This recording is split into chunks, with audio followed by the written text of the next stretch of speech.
In the previous video, we examined the detailed model of the computer. There, we declared runtime assumptions for each of the different basic operations.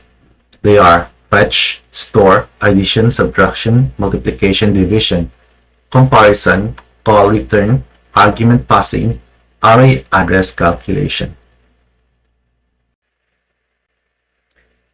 These runtime values are quite flexible, and we can be able to analyze algorithms regardless of the software and hardware specifications. But still, keeping track of all of these and aggregating all the different values can be cumbersome. The simplified model of the computer makes our performance analysis easier. But at what cost? What's the catch?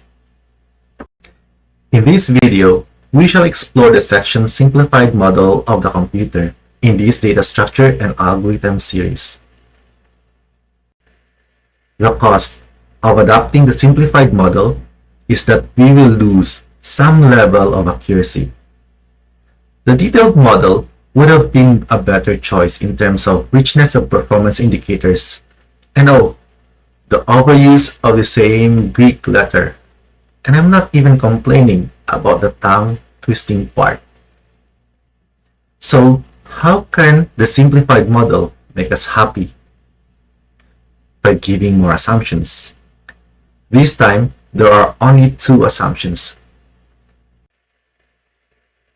The operations we defined are so basic that the difference in the runtime performance can be tolerated.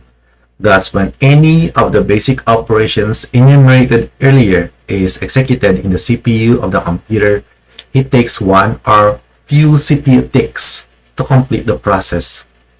This constitutes the runtime. Assumption 1. The runtime of each of the following operations: fetch, store, add, minus, multiplication, division, compare, call, return, argument passing, and array index calculation is T clock ticks. Going back to our first ever example, x gets 1. The runtime according to assumption 1 is 2t. And the sugaring expression x gets x plus 1 has the runtime of 4t. Assumption 2. For simplicity, let the CPU clock tick be constant and is equivalent to 1 time unit. The expression x gets 1 and x gets x plus 1 will have the runtimes of 2 and 4 respectively according to assumption 2. Lovely, don't you think? At this point, we no longer have to trace the various detailed runtime assumptions. By relying on assumption 2 in the simplified model, we can analyze the runtime of an algorithm simply by counting the number of basic operations. Join me in the next video as we uncover the bliss and joy of algorithms through counting.